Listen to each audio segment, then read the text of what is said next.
Hello and good morning. Welcome to my YouTube channel. I hope आप सब सही होंगे, होना भी चाहिए। कोरोना काल चल रहा है, घर से कम निकलिए, पढ़ाई ज़्यादा करिए। चलिए, अभी इसके पहले जो टॉपिक था वो क्या था हमारा, कुपोषण तथा उसका प्रभाव। अब जो टॉपिक हम पढ़ने वाले हैं वो है हमारा नेक्स्ट चैप्टर है, और उस चैप्टर का नाम है रक्त का संगठन तथा कार्य। जो हमारा नेक्स्ट चैप्टर है उसका नाम क्या है, रक्त का संगठन तथा कार्य।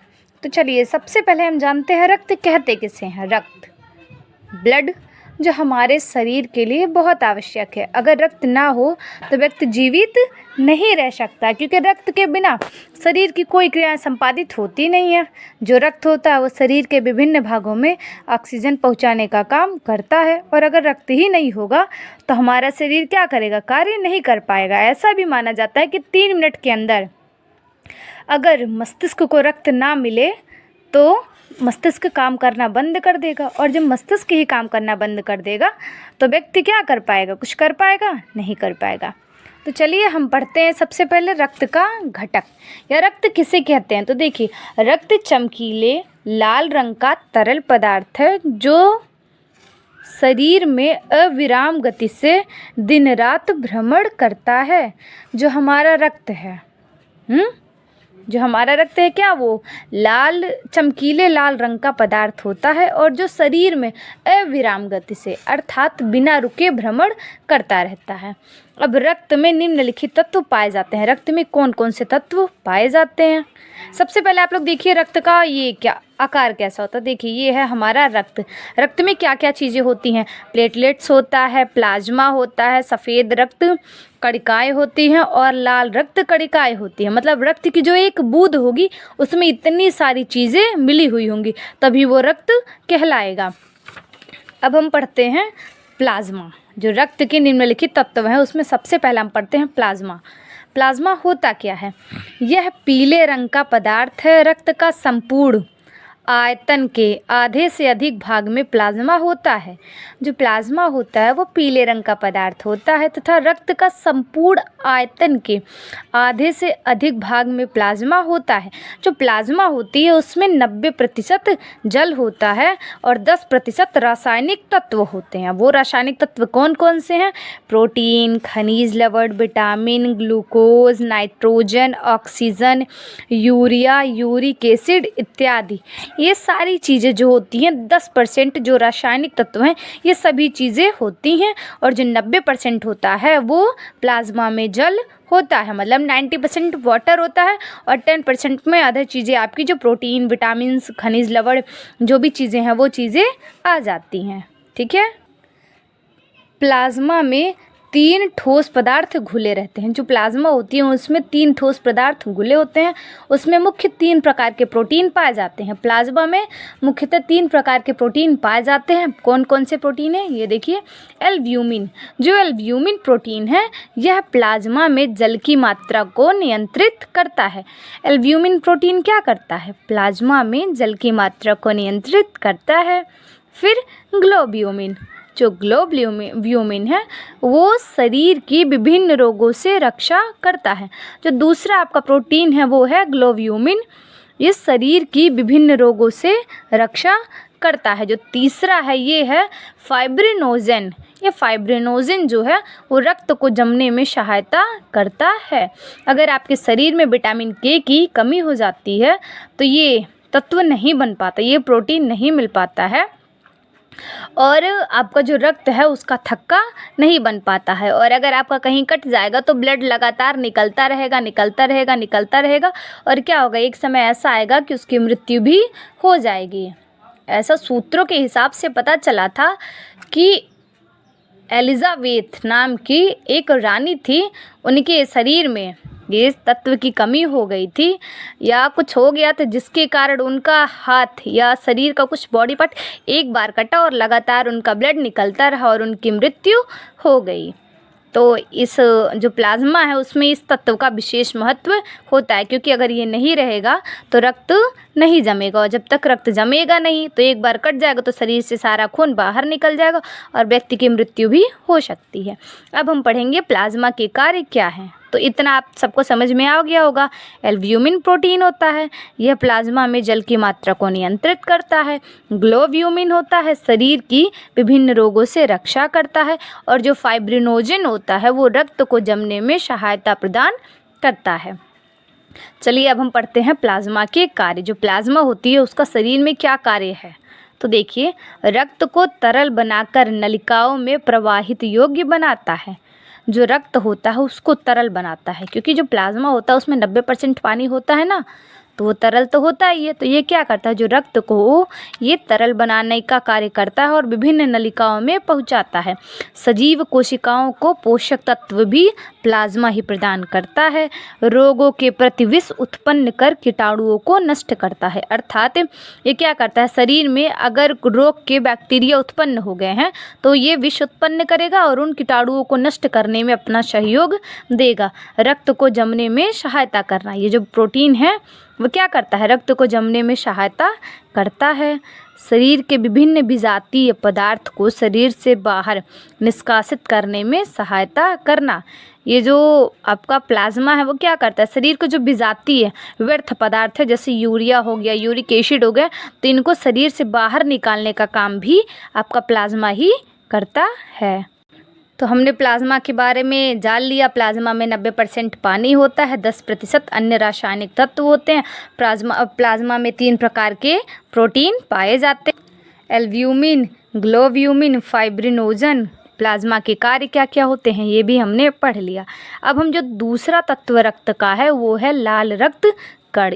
ये भी रक्त में बहुत महत्वपूर्ण भूमिका निभाता है। तो सबसे पहले हम जानते हैं लाल रक्त कणों का निर्माण होता कहाँ है, मतलब ये उत्पन्न कहाँ होते हैं। देखिए, लाल रक्त कणों का निर्माण शिशु के जन्म से पूर्व, अर्थात जब वो माँ के गर्भ में होता है तब वो तिल्ली, शरीर में एक तिल्ली होती है, उसमें लाल रक्त कणों का निर्माण होता है। और जन्म के पश्चात अस्थियों की मज्जा में ये होता है, अस्थियों की मज्जा में इसका निर्माण होता है। तो पता चल गया जन्म स्थान कहाँ होता है। जन्म से पूर्व जब शिशु माँ के गर्भ में रहता है तो शिशु के तिल्ली में लाल रक्त कणों का निर्माण होता है और जन्म के पश्चात अस्थियों की मज्जा में इसका निर्माण होता है। अब हम जानते हैं इसकी आकृति कैसी होती है। ये सूक्ष्म गोल बिंब के समान होती है। इनकी दोनों सतहें अंदर की ओर कुछ गहरी अर्थात अवतलीय होती हैं, ये चमकीली होती हैं। आप सीधा सीधा उदाहरण ले लीजिए, बिस्किट, जैसा बिस्किट का शेप होता है ना, वैसे ही आपका ये जो लाल रक्त कण है वो भी है। आपको बिस्किट से अच्छे से समझ में आ जाएगा। देखिए, ये है लाल रक्त कण। देखिए, लाल रक्त कण क्या है, ये इधर गोला सा है, लेकिन क्या है, ये चिपटा नुमा है, चिपटा है ना। तो ये क्या है, ये सूक्ष्म गोल बिंब के समान होती हैं और इनकी जो दोनों सतहें होती हैं अर्थात गहरी अवतलीय होती हैं। और जो लाल रक्त कणिकाएँ होती हैं वो बहुत ज़्यादा चमकीली होती हैं। इतना समझ में आ गया। इनका जन्म स्थान जन्म से पूर्व तिल्ली में होता है और जन्म के पश्चात अस्थियों की अस्थि मज्जा में होता है। इनकी आकृति गोल होती है। इनकी दोनों सतहें अंदर की ओर कुछ दबी हुई होती हैं। अब पढ़ते हैं हम लाल रक्त कणों की गणना। जो लाल रक्त कण होते हैं वो असंख्य मात्रा में हमारे शरीर में पाए जाते हैं। ठीक है, तो चलिए देखते हैं। एक स्वस्थ पुरुष के शरीर में 1 घन मिलीलीटर में, जो एक स्वस्थ पुरुष होगा उसके शरीर में 1 घन मिलीलीटर रक्त में 50 लाख तथा एक स्त्री के 1 घन मिलीलीटर रक्त में 45 लाख कण होते हैं। पता चला। देखिए, एक स्वस्थ पुरुष के शरीर में 1 लाख घन लीटर तथा ये देखिए, एक स्वस्थ पुरुष के शरीर में 1 घन मिलीलीटर, जो रक्त में 1 घन मिलीलीटर होता है उस रक्त में 50 लाख तथा एक स्त्री के 1 घन मिलीलीटर रक्त में 45 लाख लाल रक्त कण होते हैं। अब आप अनुमान लगा लीजिए कितनी अधिक मात्रा में होते हैं। चलिए अब हम फिर जानते हैं। आपने तो जान ही लिया कितने ज़्यादा होते हैं। अब चलिए देखते हैं लाल रक्त कणों के निर्माणक तत्व। जो लाल रक्त कण होते हैं वो किन किन चीज़ों से मिलकर बने होते हैं। इसमें हीमोग्लोबिन पाया जाता है जो लोहा तथा प्रोटीन का मिश्रण है। यह मिश्रण रक्त को लाल रंग प्रदान करता है। मतलब जो हीमोग्लोबिन होता है वो पाया जाता है और उसमें लोहा और प्रोटीन पाए जाते हैं। जो लोहा और प्रोटीन होते हैं ये मिश्रण रक्त को लाल रंग प्रदान करता है। अब जो ये हीमोग्लोबिन है, ये लाल रक्त कणों का बहुत महत्वपूर्ण तत्व है, बहुत ही ज़्यादा महत्वपूर्ण तत्व है। साथ ही रक्त में भी बहुत महत्वपूर्ण कार्य करता है। अब देखिए हीमोग्लोबिन का कार्य क्या है। हीमोग्लोबिन का कार्य ऑक्सीजन का परिवहन करना है, अर्थात ये ऑक्सीजन, जब हम सांस लेते हैं तो ऑक्सीजन को ग्रहण करते हैं ना, तो जो ऑक्सीजन को हम लेते हैं उसको शरीर के विभिन्न भागों में जहाँ आवश्यकता होती है वहाँ पे ये जो हीमोग्लोबिन होता है रक्त के माध्यम से पहुँचाने का कार्य करता है। अगर हीमोग्लोबिन किसी के शरीर में कम हो जाता है तो उसे एनीमिया नामक बीमारी हो जाती है। और साथ ही साथ हीमोग्लोबिन का कार्य ये भी है कि ये केवल ऑक्सीजन का परिवहन नहीं करता बल्कि कार्बन डाइऑक्साइड गैस को भी क्या करता है, अवशोषित करता है, और अवशोषित करके उसे जो बाहर निकालने वाले तत्व हैं वहाँ तक पहुँचाने का काम भी हीमोग्लोबिन करता है। तो आपको इतना समझ में आ गया होगा, हीमोग्लोबिन ऑक्सीजन का परिवहन करता है। अगर हीमोग्लोबिन शरीर में ना हो तो ऑक्सीजन का परिवहन नहीं हो पाएगा। अब हम पढ़ते हैं लाल रक्त कणों के मुख्य कार्य। जो लाल रक्त कण हैं उनके मुख्य कार्य कौन कौन से हैं, देखिए। जीवित कोशिकाओं को शर्करा, पेप्टोन तथा जल की मात्रा में शक्ति प्रदान करना। जो लाल रक्त कण होते हैं वो जो जीवित कोशिकाएं होती हैं, हमारा शरीर जो है वो असंख्य कोशिकाओं से ही तो मिलकर बना है। हमारे शरीर का जितने भी जीवित प्राणी हैं या आप पौधे किसी को भी ले लीजिए, सब कोशिकाओं से निर्मित होती हैं। अब ये अलग बात है, हमारी कोशिका अलग होती है, उनकी कोशिका अलग होती है। तो देखिए जो लाल रक्त कण होते हैं उनके मुख्य कार्य कौन कौन से हैं, देखिए।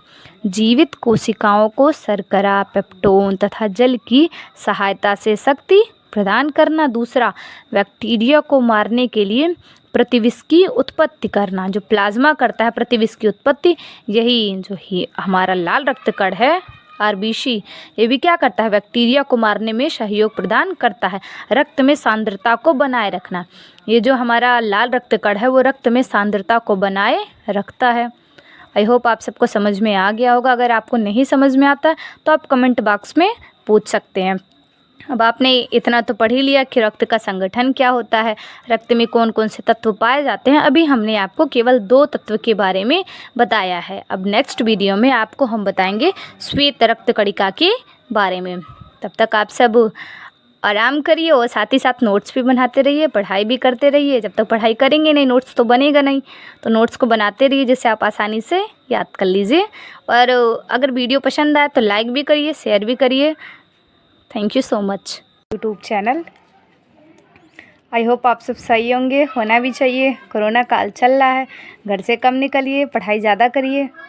चलिए अभी इसके पहले जो टॉपिक था वो क्या था हमारा, कुपोषण तथा उसका प्रभाव। अब जो टॉपिक हम पढ़ने वाले हैं वो है हमारा नेक्स्ट चैप्टर है, और उस चैप्टर का नाम है रक्त का संगठन तथा कार्य। जो हमारा नेक्स्ट चैप्टर है उसका नाम क्या है, रक्त का संगठन तथा कार्य। तो चलिए सबसे पहले हम जानते हैं रक्त कहते किसे हैं। रक्त, ब्लड, जो हमारे शरीर के लिए बहुत आवश्यक है। अगर रक्त ना हो तो व्यक्ति जीवित नहीं रह सकता, क्योंकि रक्त के बिना शरीर की कोई क्रिया संपादित होती नहीं है। जो रक्त होता है वो शरीर के विभिन्न भागों में ऑक्सीजन पहुंचाने का काम करता है, और अगर रक्त ही नहीं होगा तो हमारा शरीर क्या करेगा, कार्य नहीं कर पाएगा। ऐसा भी माना जाता है कि 3 मिनट के अंदर अगर मस्तिष्क को रक्त ना मिले तो मस्तिष्क काम करना बंद कर देगा, और जब मस्तिष्क ही काम करना बंद कर देगा तो व्यक्ति क्या कर पाएगा, कुछ कर पाएगा, नहीं कर पाएगा। तो चलिए हम पढ़ते हैं सबसे पहले रक्त का घटक या रक्त किसे कहते हैं। तो देखिए रक्त चमकीले लाल रंग का तरल पदार्थ है जो शरीर में अविराम गति से दिन रात भ्रमण करता है। जो हमारा रक्त है जो हमारा रक्त है क्या, वो लाल चमकीले लाल रंग का पदार्थ होता है, और जो शरीर में अविराम गति से अर्थात बिना रुके भ्रमण करता रहता है। अब रक्त में निम्नलिखित तत्व पाए जाते हैं। रक्त में कौन कौन से तत्व पाए जाते हैं। सबसे पहले आप लोग देखिए रक्त का ये क्या आकार कैसा होता है। देखिए ये है हमारा रक्त। रक्त में क्या क्या चीज़ें होती हैं, प्लेटलेट्स होता है, प्लाज्मा होता है, सफ़ेद रक्त कणिकाएँ होती हैं और लाल रक्त कणिकाएँ होती हैं। मतलब रक्त की जो एक बूंद होगी उसमें इतनी सारी चीज़ें मिली हुई होंगी, तभी वो रक्त कहलाएगा। अब हम पढ़ते हैं प्लाज्मा। जो रक्त के निम्नलिखित तत्व हैं उसमें सबसे पहले हम पढ़ते हैं प्लाज्मा। प्लाज्मा होता क्या है, यह पीले रंग का पदार्थ है। रक्त का संपूर्ण आयतन के आधे से अधिक भाग में प्लाज्मा होता है। जो प्लाज्मा होता है वो पीले रंग का पदार्थ होता है तथा रक्त का संपूर्ण आयतन के आधे से अधिक भाग में प्लाज्मा होता है। जो प्लाज्मा होती है उसमें 90% जल होता है और 10% रासायनिक तत्व होते हैं। वो रासायनिक तत्व कौन कौन से हैं? प्रोटीन, खनिज लवण, vitamin, glucose, nitrogen, oxygen, urea, uric acid इत्यादि। ये सारी चीज़ें जो होती हैं 10% जो रासायनिक तत्व हैं ये सभी चीज़ें होती हैं और जो 90% होता है वो प्लाज्मा में जल होता है। मतलब 90% वाटर होता है और 10% में अदर चीज़ें आपकी जो प्रोटीन, विटामिन्स, खनिज लवण जो भी चीज़ें हैं वो चीज़ें आ जाती हैं। ठीक है। प्लाज्मा में 3 ठोस पदार्थ घुले रहते हैं। जो प्लाज्मा होती है उसमें 3 ठोस पदार्थ घुले होते हैं। उसमें मुख्य 3 प्रकार के प्रोटीन पाए जाते हैं। प्लाज्मा में मुख्यतः 3 प्रकार के प्रोटीन पाए जाते हैं। कौन कौन से प्रोटीन हैं ये देखिए। एल्ब्यूमिन, जो एल्ब्यूमिन प्रोटीन है यह प्लाज्मा में जल की मात्रा को नियंत्रित करता है। एल्ब्यूमिन प्रोटीन क्या करता है? प्लाज्मा में जल की मात्रा को नियंत्रित करता है। फिर ग्लोब्यूमिन, जो ग्लोब्यूमिन है वो शरीर की विभिन्न रोगों से रक्षा करता है। जो दूसरा आपका प्रोटीन है वो है ग्लोब्यूमिन, ये शरीर की विभिन्न रोगों से रक्षा करता है। जो तीसरा है ये है फाइब्रिनोजन, ये फाइब्रिनोजन जो है वो रक्त को जमने में सहायता करता है। अगर आपके शरीर में विटामिन के की कमी हो जाती है तो ये तत्व नहीं बन पाता, ये प्रोटीन नहीं मिल पाता है और आपका जो रक्त है उसका थक्का नहीं बन पाता है। और अगर आपका कहीं कट जाएगा तो ब्लड लगातार निकलता रहेगा और क्या होगा, एक समय ऐसा आएगा कि उसकी मृत्यु भी हो जाएगी। ऐसा सूत्रों के हिसाब से पता चला था कि एलिजाबेथ नाम की एक रानी थी, उनके शरीर में ये तत्व की कमी हो गई थी या कुछ हो गया था जिसके कारण उनका हाथ या शरीर का कुछ बॉडी पार्ट एक बार कटा और लगातार उनका ब्लड निकलता रहा और उनकी मृत्यु हो गई। तो इस जो प्लाज्मा है उसमें इस तत्व का विशेष महत्व होता है, क्योंकि अगर ये नहीं रहेगा तो रक्त नहीं जमेगा और जब तक रक्त जमेगा नहीं तो एक बार कट जाएगा तो शरीर से सारा खून बाहर निकल जाएगा और व्यक्ति की मृत्यु भी हो सकती है। अब हम पढ़ेंगे प्लाज्मा के कार्य क्या हैं। तो इतना आप सबको समझ में आ गया होगा। एल्ब्यूमिन प्रोटीन होता है, यह प्लाज्मा में जल की मात्रा को नियंत्रित करता है। ग्लोब्यूमिन होता है, शरीर की विभिन्न रोगों से रक्षा करता है। और जो फाइब्रिनोजन होता है वो रक्त को जमने में सहायता प्रदान करता है। चलिए अब हम पढ़ते हैं प्लाज्मा के कार्य। जो प्लाज्मा होती है उसका शरीर में क्या कार्य है, तो देखिए, रक्त को तरल बनाकर नलिकाओं में प्रवाहित योग्य बनाता है। जो रक्त होता है उसको तरल बनाता है, क्योंकि जो प्लाज्मा होता है उसमें 90% पानी होता है ना, तो वो तरल तो होता ही है। तो ये क्या करता है, जो रक्त को ये तरल बनाने का कार्य करता है और विभिन्न नलिकाओं में पहुंचाता है। सजीव कोशिकाओं को पोषक तत्व भी प्लाज्मा ही प्रदान करता है। रोगों के प्रति विष उत्पन्न कर कीटाणुओं को नष्ट करता है। अर्थात ये क्या करता है, शरीर में अगर रोग के बैक्टीरिया उत्पन्न हो गए हैं तो ये विष उत्पन्न करेगा और उन कीटाणुओं को नष्ट करने में अपना सहयोग देगा। रक्त को जमने में सहायता करना, ये जो प्रोटीन है वो क्या करता है, रक्त को जमने में सहायता करता है। शरीर के विभिन्न विजातीय पदार्थ को शरीर से बाहर निष्कासित करने में सहायता करना। ये जो आपका प्लाज्मा है वो क्या करता है, शरीर के जो विजातीय व्यर्थ पदार्थ है जैसे यूरिया हो गया, यूरिक एसिड हो गया, तो इनको शरीर से बाहर निकालने का काम भी आपका प्लाज्मा ही करता है। तो हमने प्लाज्मा के बारे में जान लिया। प्लाज्मा में 90% पानी होता है, 10% अन्य रासायनिक तत्व होते हैं। प्लाज्मा में 3 प्रकार के प्रोटीन पाए जाते हैं, एल्ब्यूमिन, ग्लोब्यूमिन, फाइब्रिनोजन। प्लाज्मा के कार्य क्या क्या होते हैं ये भी हमने पढ़ लिया। अब हम जो दूसरा तत्व रक्त का है वो है लाल रक्त कण। ये भी रक्त में बहुत महत्वपूर्ण भूमिका निभाता है। तो सबसे पहले हम जानते हैं लाल रक्त कणों का निर्माण होता कहाँ है, मतलब ये उत्पन्न कहाँ होते हैं। देखिए, लाल रक्त कणों का निर्माण शिशु के जन्म से पूर्व, अर्थात जब वो माँ के गर्भ में होता है तब वो तिल्ली शरीर में एक तिल्ली होती है, उसमें लाल रक्त कणों का निर्माण होता है और जन्म के पश्चात अस्थियों की मज्जा में ये होता है, अस्थियों की मज्जा में इसका निर्माण होता है। तो पता चल गया जन्म स्थान कहाँ होता है।